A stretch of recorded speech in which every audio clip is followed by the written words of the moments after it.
We're taking a look at the session for today is called the vision of reality, which is how do you envision your reality when things aren't necessarily going the way that you want them to?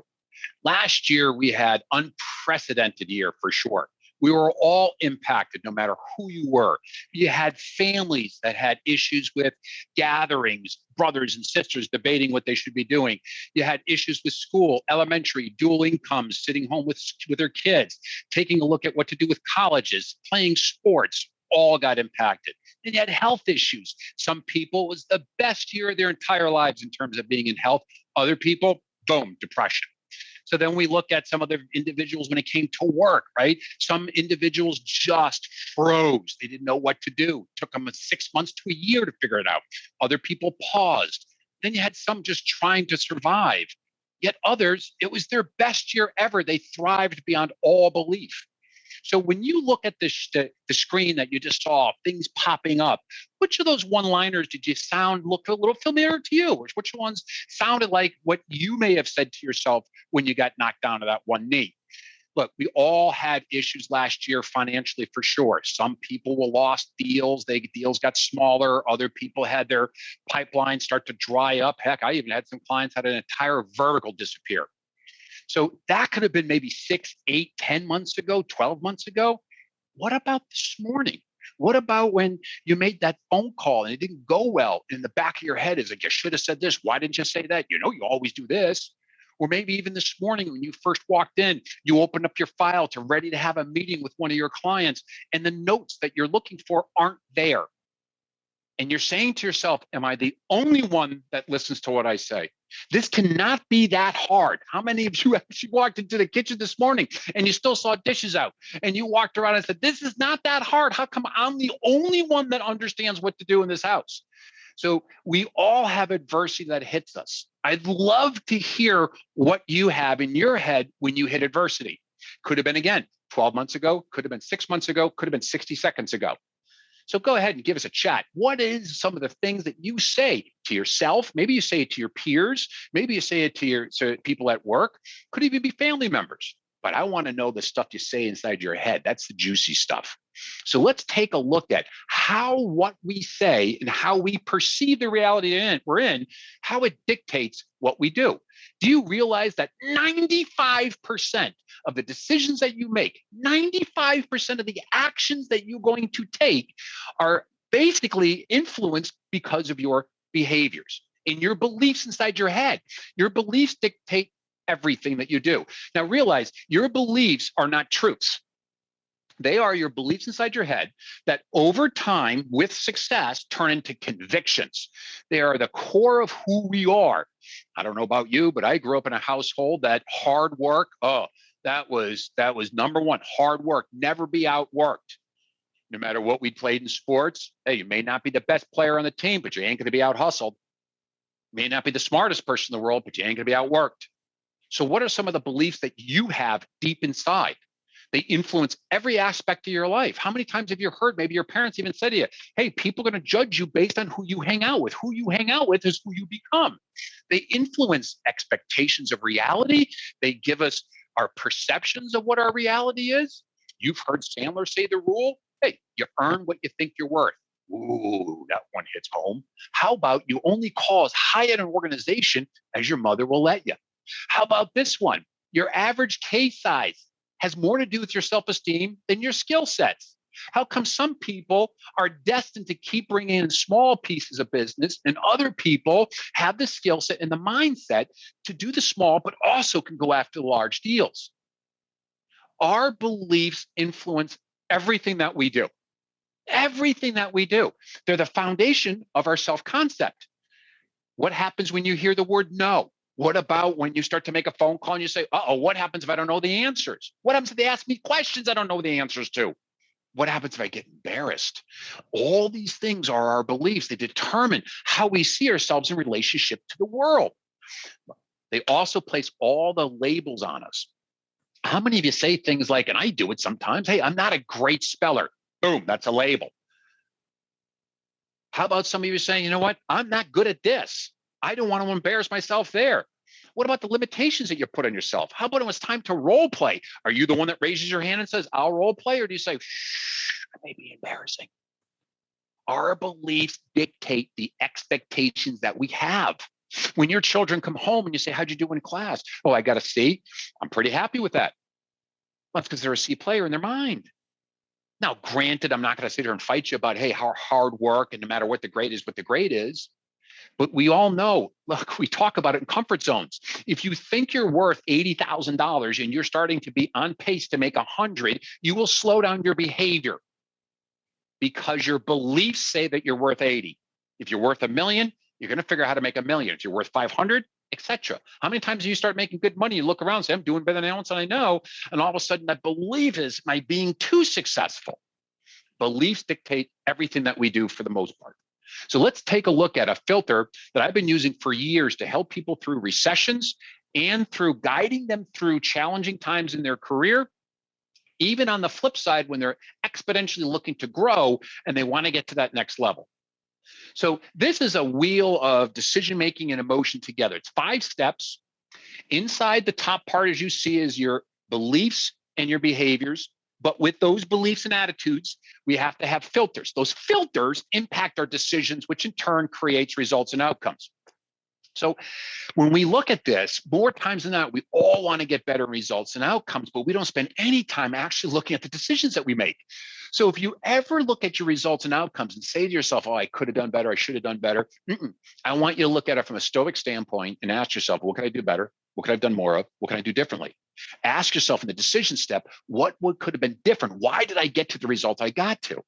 Look, if we take a look at the number one biggest reason that people don't make it in sales, called fear of rejection, need for approval. That's the belief that you have in your head. Well, because of that, you want to be light. Because of that, you don't want to be seen pushy. Because of that, you don't want to be asking tough questions or sometimes even prospecting. So because of that filter, your decision is, I'll procrastinate. I'll do it a different way, or I'm not going to do it at all. I'll do busy work. Therefore, the results you're not seeing in a lot of people, because you're not seeing a lot of people, you're not making any money. Not a good recipe for success. Number one reason people don't make it in sales. Now, what about accountability? There are so many companies right now that are hiring us to help them grow in accountability. They're helping, saying our people, our leaders need to drive execution. Yet it is study after study will tell you that people are saying, hey, I want to have some supervision. I want to have some guiding lights to let me know what I'm doing well or not so well. Yet when you go to leadership, unfortunately, more than half of your leaders will raise their hand and say, I choose not to hold people accountable. I don't want to be the bad guy. I don't want to be the bad person. So what we have to do is take a look at not the skills that they have to do for accountability, but changing their mindset, changing their beliefs so that they will choose to hold people accountable. Same thing about peer to boss. These individuals were peers of someone, now they're the boss. If we don't deal with the filters they have in their head on that challenging aspect, they're going to have a very difficult time being a good manager. Look, I had one today on one of my meetings this morning. Was very interesting. These are entrepreneurs who are looking to get to the next level. And by doing so, what they're looking to do is actually do less work. They want to give a lot of the responsibilities to their lower end teams, right? The second tiers. So what happens is very interesting. They grew that business. And when they grew the business, how they grew the business is they prospected and brought in new clients. Of course, they service and take care of the ones they have, but heavy prospecting, heavy growth, heavy sales. And now they have a very large business. These individuals are looking for their second generation, the second tier of people, phenomenal team members, phenomenal. They want to become owners. They grew up in the business where it was already established, it was already successful, and their job was to service. So they believe to grow the business, to service the clients. Yet the entrepreneurial, the one who started it, the rainmaker, will turn around and say, we have to service, but we have to go out and get new. Yet many of these second generation individuals in terms of leadership believe that that's not the way to do it, or sometimes they don't feel comfortable doing that. They don't want to hunt outside the zoo. So because of that, we have now a clash of beliefs on how to grow the business. What about our parents? What about some of you, right? We want to be our friends to our kids. We don't want to hold them accountable, right? We want to be friends. So all of a sudden it was time to supervise. It changes the filter that you have in the back of your brain on how to handle the situation.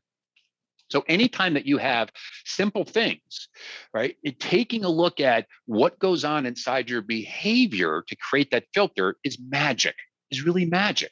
So when we look at some of the things that we do, and anytime that we're about to take action, time to go to that purple area, the bottom part of that circle, when it's time to start to do something and we can feel that part inside of our body that dragging us backwards, what's happening is that we have self-limiting beliefs. When it's time to act, when it's time to do, and that do or act is outside of our comfort zone, we have an uncomfortable feeling and it pulls us back underneath the skin. It's a clear indication you have a self-limiting belief holding you back. Now, remember, beliefs are never good or bad. They are here to, in essence, to protect you. Sure, a belief of don't talk to strangers is really valuable when you're a kid.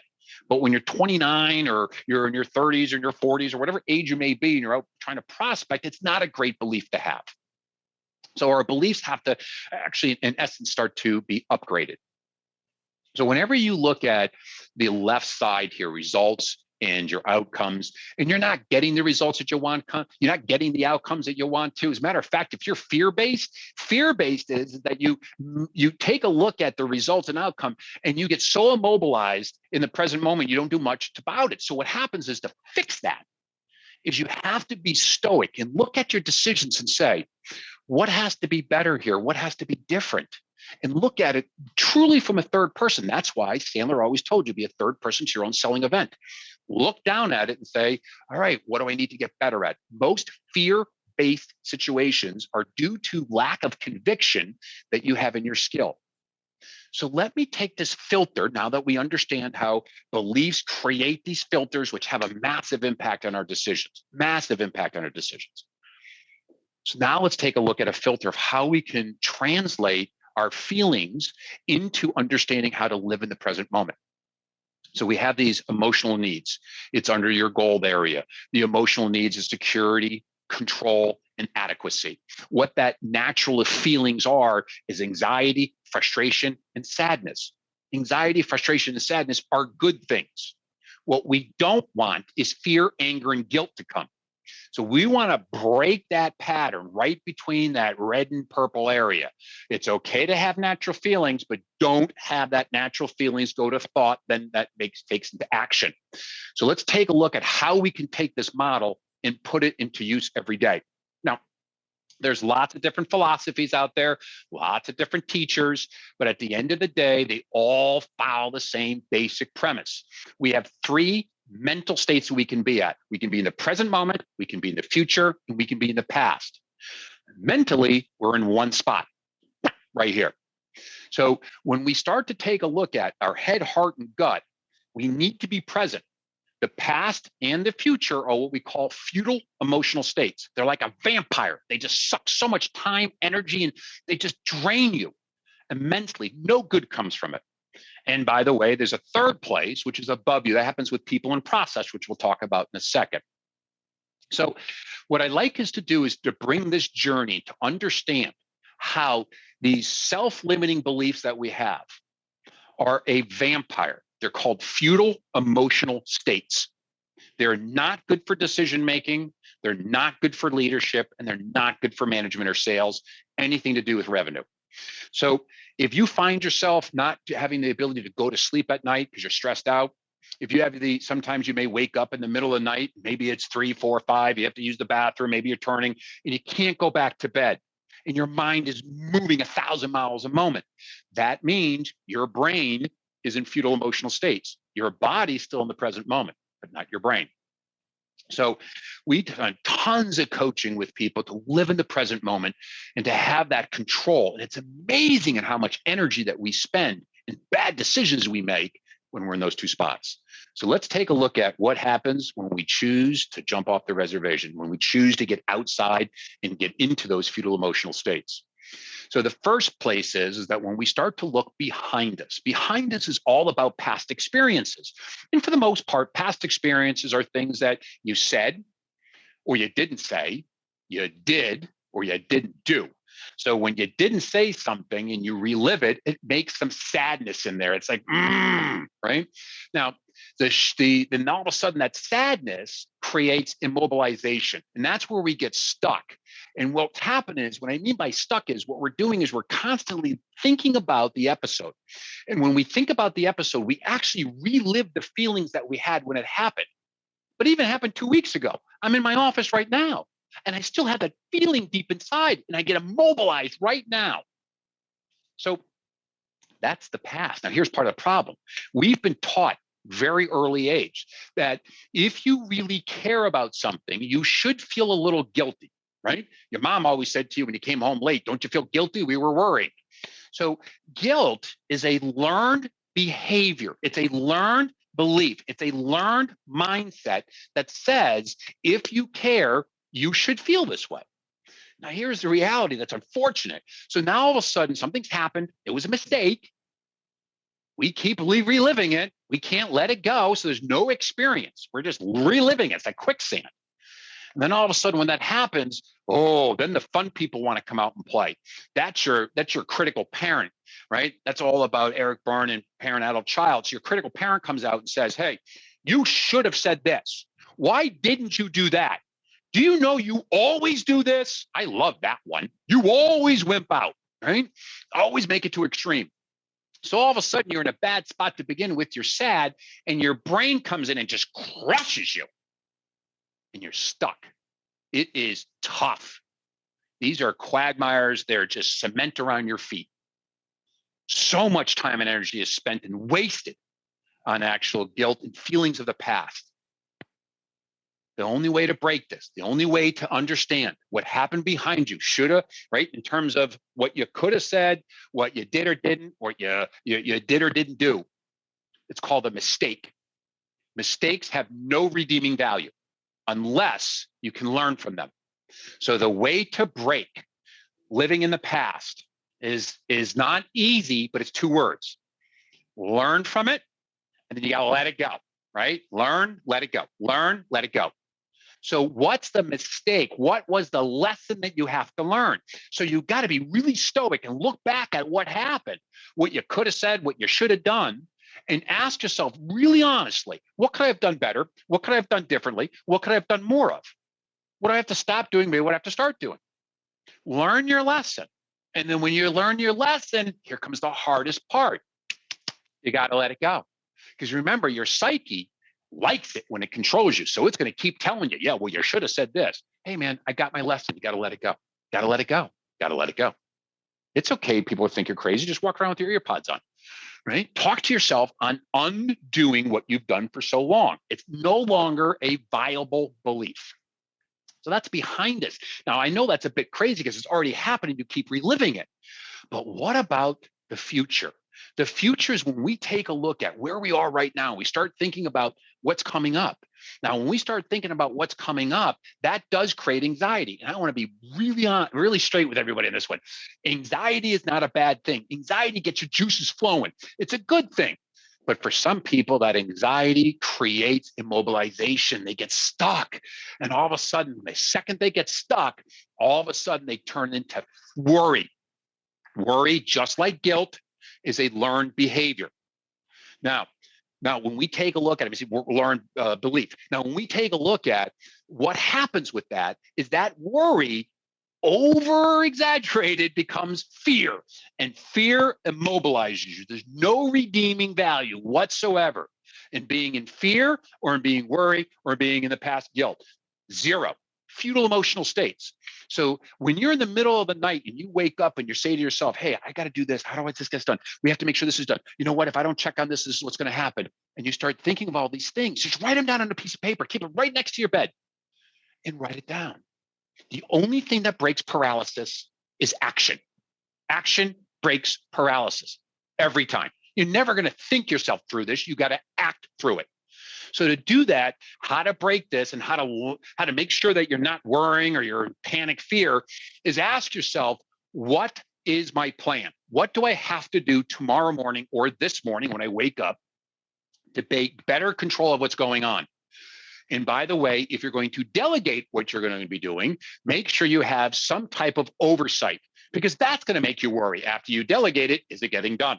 So you got to make sure that when you look behind you, What's your lesson? Let it go. When you look in front of you, what's your plan and what's the actions to do it that you have to do with the timelines, with some supervision.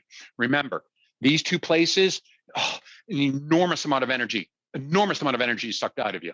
You got to live in the present moment. Head, mind, heart, gut, and feet. Boom, make a T-bar. Got to be present. Now, the other place that's very interesting that happens is when we start to do another piece, which is the third area I want to show you with in terms of time and space. That's frustration. See, frustration comes with people and or process. You got to connect the feelings. Sadness is behind you, worries and anxieties in front of you, frustrations with people and process. So have you ever sat down and you said to yourself, I'm not the only one that knows. How come I'm the only one doing this? Maybe you get frustrated with someone, it turns into anger. And how many times do I have to go through this with you? I've explained it 50 times. It cannot be that difficult. And we actually get loud. We get angry. The major reason that most people get frustrated and angered, and you may disagree with me, but if I get you on the telly, we'll take 6 or 7 questions. More times than not, the reason that we are getting frustrated and we have anger with the people and or process is because we have not been super clear with their expectations. And the people that are supposed to be doing the work, have we ever asked them, give back to me what you think I heard you say, right? So give me back the expectations. Very often, 90 some odd percent of the time, what fixes this issue is clarity and expectations. Yesterday, I had a call with a client of mine, and he was feeling very frustrated with the CFO. CFO wasn't doing things that needed to be done. And he's saying, you know what? I made a big mistake. I probably never should have hired him. I said, okay, well, take a look at it. At the time, it was a perfect hire. Where they are right now in the growth, there's some frustration. And the reality is that this owner has what's called the Daddy Warbuck syndrome. Daddy Warbuck syndrome is the world revolves around them. That's their belief. Nothing can be done in this office unless I somehow figure this thing out. They still need me. I run this place. So a Daddy Warbuck will give someone instruction, about 80% of the instruction, and they don't do this consciously, they do it subconsciously. So all of a sudden, when someone's working and they get stuck, they went as far as they know how to go, and guess who shows up to save the day? Daddy Warbucks. It's a great way to have that belief in your head that this place can't run without me. So you got to make sure, are you clear in your expectations?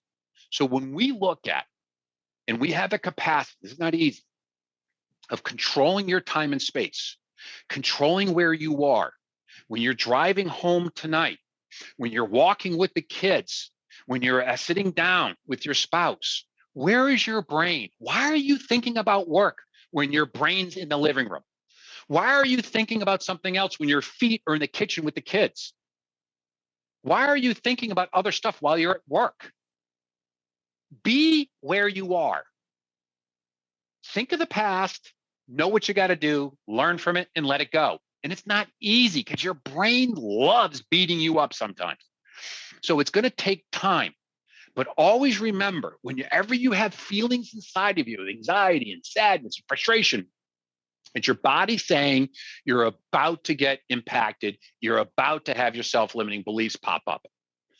So present moment, again, stand tall, head, boom, heart, bingo, gut, feet, solid, straight down, T-bar. So what I want you to do is take a look at how to make 2021 phenomenal for you moving forward. Is practice these things. It takes time. But to be present, to be in the present moment and get rid of that fetal emotional state. And it's, by the way, if you're 50 years old and you've been doing this for 45 years, 50 years, you ain't going to fix it in 3 days.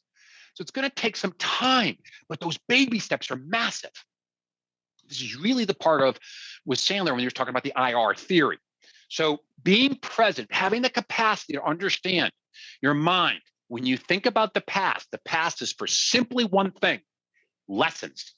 Great technique you can do is every day before you go home from work, you should have all your people do the same thing. Every day before they either go home or walk out of the office into the den, is ask themselves, what did I learn today? What was my lesson? What could I have done better at? What could I do more of? What do I have to do differently? Always think for areas for improvement and then let it go. It's a hard one, but you got to let it go. Next piece is the future. Looking out there, looking up where you want to go, have that anxiety. When that anxiety kicks in, hopefully it motivates a lot of you. But if it doesn't, it starts to create a little bit of fear and worry into there. Ask yourself before you get off that, before you get stuck into that quicksand, what do I have to do to gain control? What do I have to do to fix this? What do I have to do to at least have an impact? Because I am making my reality 10 times worse than it really is. Come on, we are nervous about something that hasn't even happened. And some of us, we start to think about something that hasn't happened to the point where it immobilizes. We make it so bad. It hasn't even happened yet. We make it bad. So what's your actions? Have a plan. And if you're going to delegate, make sure you follow up on it. And then with people and process, this is big. It's about frustration, which creates anger. Lots of anger. I have people who are trying to delegate down. I have people who are in power, trying to release power to other people. All these things happen because of people and process and the frustration to anger. So always ask yourself, was I insanely clear with my expectations? Ask them, what was the expectation? Do you know how to do it? You got to know the adult learning module, right? Do they have the awareness? Do they have the knowledge? Was I clear about the application? Always remember something. My wife and I have a different of perceptions and different of sometimes a disagreement about how we should go to the grocery store. She wants to go one way, I go a different way. She believes her way is right, I believe my way is right. You always have to remember something as being someone who's in charge of revenue. There's always a different way to get to the grocery store. So as you start to move forward in 2021, I hope these are some good techniques that can help you become present in the present moment, gain control, let go of those futile emotional states, and enjoy the rest of the summit. Thanks so much.